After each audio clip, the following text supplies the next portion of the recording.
Há mais de 50 anos tem uma pergunta que não quer calar, sabe? E que alimenta um monte de debates e teorias da conspiração. O ser humano realmente pisou na Lua? Bom, vamos dar uma olhada nas evidências. A resposta mais curta e direta? Sim, com certeza. Um gigantesco e sonoro sim. Mas, num mundo cheio de ceticismo, um simples sim não é o suficiente. Hoje, a gente vai entender por que essa resposta é tão, mas tão certa. E aí que está o ponto, certo? Como é que se pode ter tanta certeza assim? A questão aqui não é sobre acreditar, mas sim sobre entender o peso das provas que existem. E é exatamente isso que a gente vai fazer agora, passo a passo. Nossa primeira parada nessa investigação é aqui mesmo, no planeta Terra. A evidência mais, digamos, palpável de todas é aquilo que os astronautas da Apollo trouxeram na mala de viagem.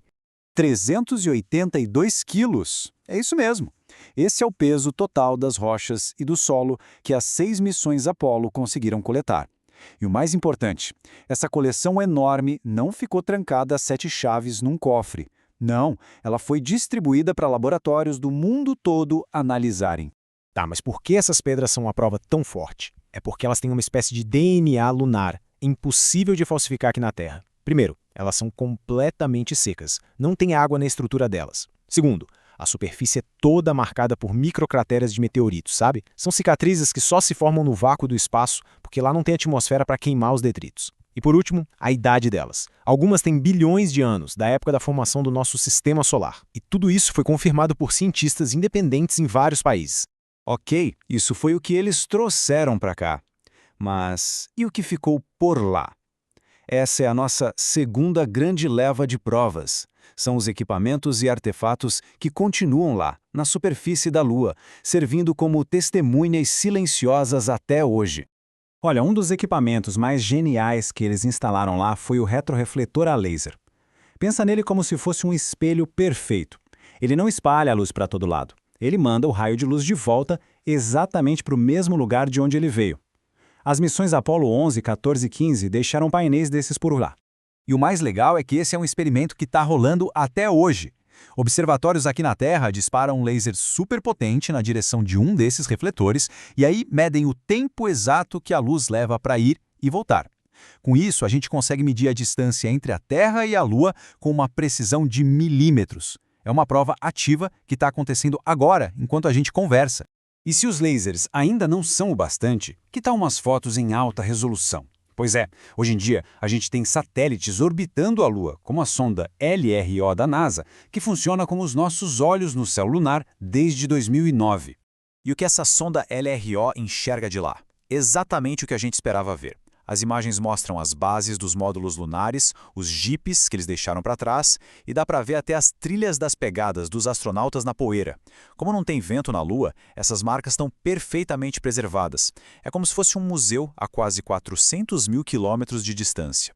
Bom, isso tudo nos leva para a nossa terceira, e talvez a mais forte de todas as evidências: as pessoas. A ida do homem à Lua não foi um segredinho.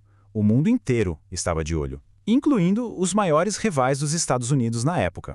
Pensa só, auge da Guerra Fria, corrida espacial no talo. A União Soviética tinha toda a tecnologia e principalmente toda a motivação para desmascarar qualquer mentira dos americanos. Eles rastrearam as naves Apollo com suas próprias antenas. Se tivesse qualquer coisinha errada na história, eles teriam sido os primeiros a gritar para o mundo inteiro. Mas em vez disso, eles reconheceram o feito. O silêncio e o reconhecimento do maior rival talvez seja uma das provas mais poderosas. E depois tem a escala humana do projeto. O programa Apollo não foi feito por um punhado de gente numa salinha. Envolveu cerca de 400 mil pessoas. Agora, imagina a ginástica que seria para manter uma mentira desse tamanho por mais de 50 anos, sem ninguém, nenhuma pessoa, vazar uma prova sequer. Seria um feito muito mais impressionante do que realmente ter ido à Lua. E essa confirmação não parou nos Estados Unidos e na União Soviética, não. Observatórios na Espanha, na Austrália, rastrearam os sinais de rádio. Nas últimas décadas, sondas do Japão, da Índia e da China também fotografaram os locais de pouso, confirmando de novo, de forma independente, que os equipamentos estão lá. Tudo, desde os dados de voo até o jeito como a luz e as sombras se comportam nas fotos, bate certinho com as leis da física num ambiente sem atmosfera. Então, quando a gente junta tudo isso, o que temos não é uma única prova isolada. mas uma montanha de evidências de várias fontes diferentes que apontam todas para a mesma direção. É muito importante lembrar que isso não aconteceu uma única vez. Foram 6 missões que pousaram com sucesso, com 12 astronautas diferentes caminhando na Lua ao longo de 3 anos. Imagina ter que repetir uma farsa dessa complexidade 6 vezes, com o mundo inteiro assistindo. A chance de dar errado seria gigantesca. A força da prova está justamente na variedade. A gente tem a evidência física, que dá para tocar, que são as rochas. Tem a evidência ativa, que dá para testar a qualquer momento, que são os refletores. Temos a evidência visual, das sondas mais modernas. E temos a confirmação geopolítica do mundo inteiro. Cada uma dessas peças apoia a outra, criando uma base de certeza científica que é, sinceramente, muito sólida.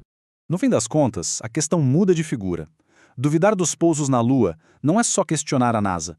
É questionar laboratórios independentes do mundo todo, é questionar os adversários da Guerra Fria, as agências espaciais de vários outros países e as próprias leis da física. A pergunta que fica é: o que essa montanha de evidências nos diz sobre a capacidade humana e, principalmente, sobre a força do método científico?